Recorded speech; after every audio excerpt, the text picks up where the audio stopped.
you're ready, you don't need any last cigarettes or anything?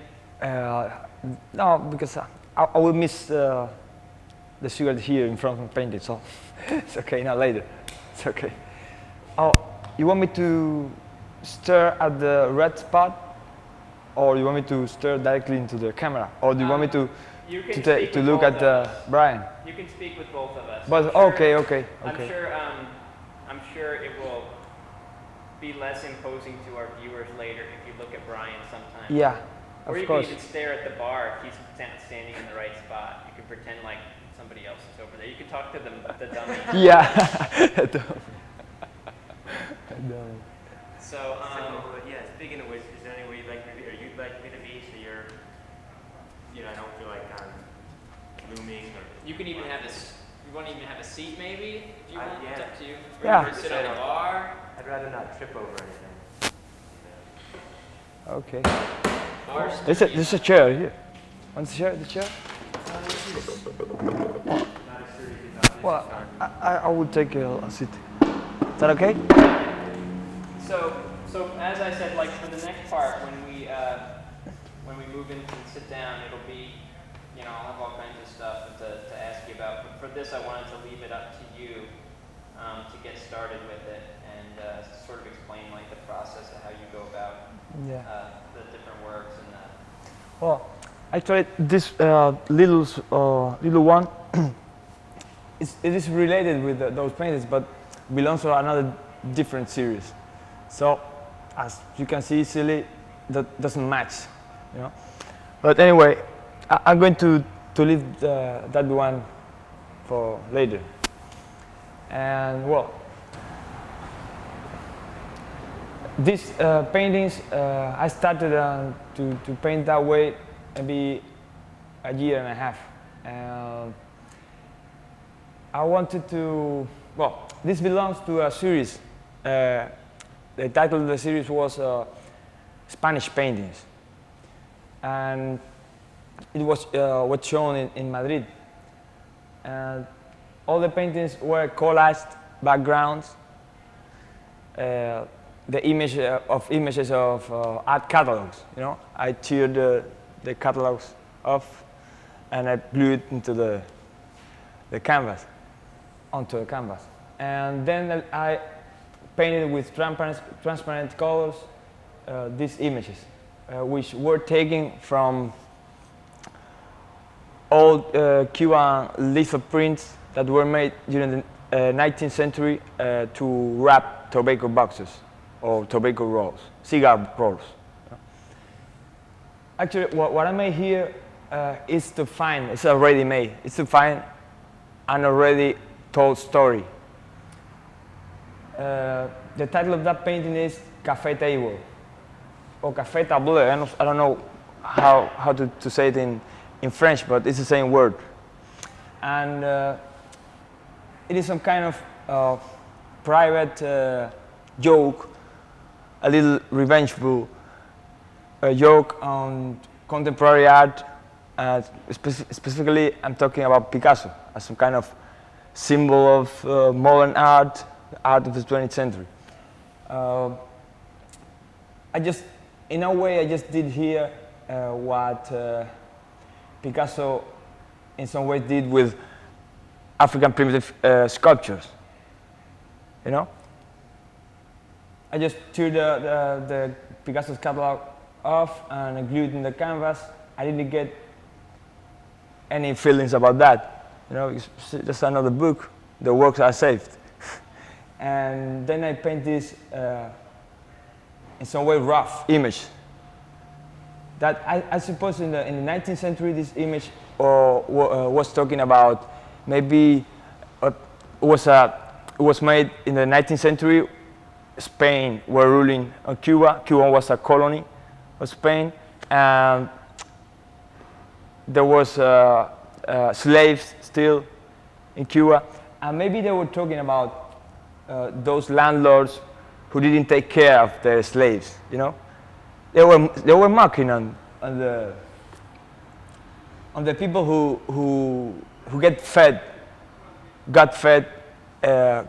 in cruelty against the slave. They were not taking care care of the laborers, slave laborers, and so on.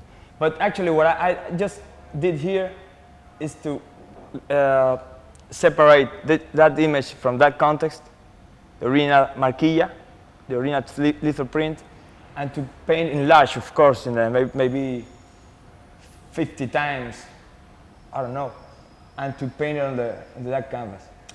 And it's funny because I see very clearly the relationship between the process of deconstruction that Picasso went through to find Cubism as a new Western way of expression, disregarding all the original context of African sculpture. And you know, what I did with Picasso is in some way the same thing. I just painted on his paintings this image. Is that okay? Cool. I like it. Okay. It's funny because that was the paintings. I did. I thought that it wouldn't be sold, you know, because it's all this. You know, it's strong in some way. Nobody would like to put that painting in the wall. And then I met Tom, and that's the one he liked more, because he got immediately the story behind. Well, this diptych talks about, this is maybe a year later. I don't know. The title of this diptych is a short story of Cuban painting. I already found these two images in the same sources, the litho prints from the 19th century. And it came to me easily that those would be a very sharp and short story about Cuban painting. Originally, they depicted a surface image. I mean, they depicted the Cuban countryside and the Cuban coffee, something like that.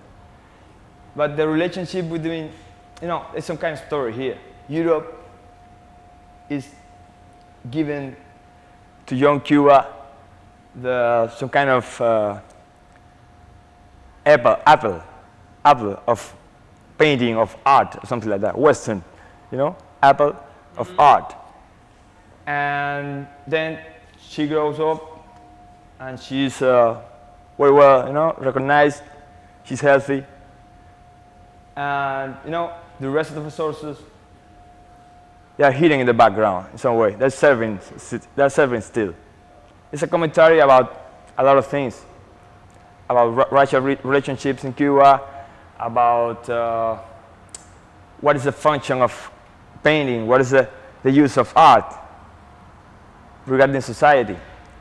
And I paint these images on top of these collages of art reproduction from catalog of American painting and European painting. So if you get close to the painting, because that's one of the things I meant when I was contriving all this thing. I want the public come into the painting and find, you know, Lichtenstein, and find Monet, and find, I don't know, Velázquez, Warhols, Oldenburg, Cézanne, David Hockney, Basquiat.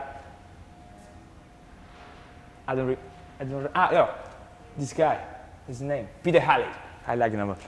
And to find also, Lichtenstein. This guy, Lichtenstein, yeah, art, okay. yeah. And this one is Leyer, Fernand Leyer. No, Velázquez over there.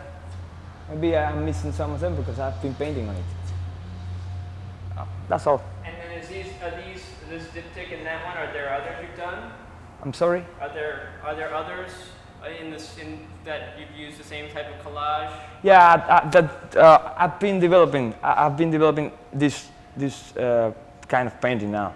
You know, I have to get some more catalogs to tier, and the next series I'm producing is a developing of this idea. There will be 10 paintings with 10 different images from the same sources. The same sources meaning the same artist or the same books? No, there are two sources here, two levels. The background comes from art catalogs, pages, and the surface image is a quotation. It's a quotation of 19th century Cuban cigar wrappers, you know, labels. And this next series, the title will be something like the story of Cuban art has been already told. And it will be 10 paintings, you know, mixing the different images, painted on top of international art catalogs, you know. Well, the little ones, you want to talk a little about? Yeah, it's older piece? Yeah, it's older. Yeah, well, this is you know, a topic. In 1994, well, there was some kind of explosion of rafters going out of Cuba, you know, they fled. But that subject had become already a topic in Cuban art, the rafters and immigration and people leaving Cuba and everything. But the funny thing here is that I found this image. It's a quotation from the same sources, 19th century. I found this in a marquilla. And I said, well, this also has been already told. And I put it in this context of interior of a house from the 50s, a Cuban house from the 50s. And the title of this series is, because each painting in this series, the paintings are untitled, but they has a common title for the whole series, and it is Cecilia Valdez in Wonderland. Cecilia Valdez is a main character, the character who gives the title to the best known novel in 19th Cuban century. And that novel talked about, you can see at it, you can take a look at it as some kind of soap opera. It was the story of a mestizo, a mulatto young woman, who wanted to rise her standard of living, marrying a white rich Spaniard, young Spaniard. And in that story, there were a lot of depictions of Cuban 19th century society. And, well, that's the title, you know, mixing that character, Cecilia Valdez, with Alice in Wonderland. You know, it's a pity that we only have one of them. Well. So is that people have a lot of that furniture a lot in their own homes, or is that like well, what it would actually, like at a hotel? yeah, this background, I took this background out of an old magazine, Cuban Architecture magazine, you know. There are individual items from those periods, but people don't really get it. It's very difficult now to find a house with, you know, with all that environment still alive. But you can find a lot of pieces scattered in the whole city, the whole country. Because it's become a huge revival in Los Angeles for that. Yeah, of course. No, but for example, I don't know, I'm speaking too loud? No? You're okay. Sometimes you hit the tops, but we're doing okay. I'm sorry. No, that's okay. You've been fine. Well, that revival, well, a lot of those items have been sold now, you know, in street markets and everything. it's pretty hard to find. But you know, the spirit remains in some ways, and a lot of houses with different objects has that kind of looking still. Is that okay?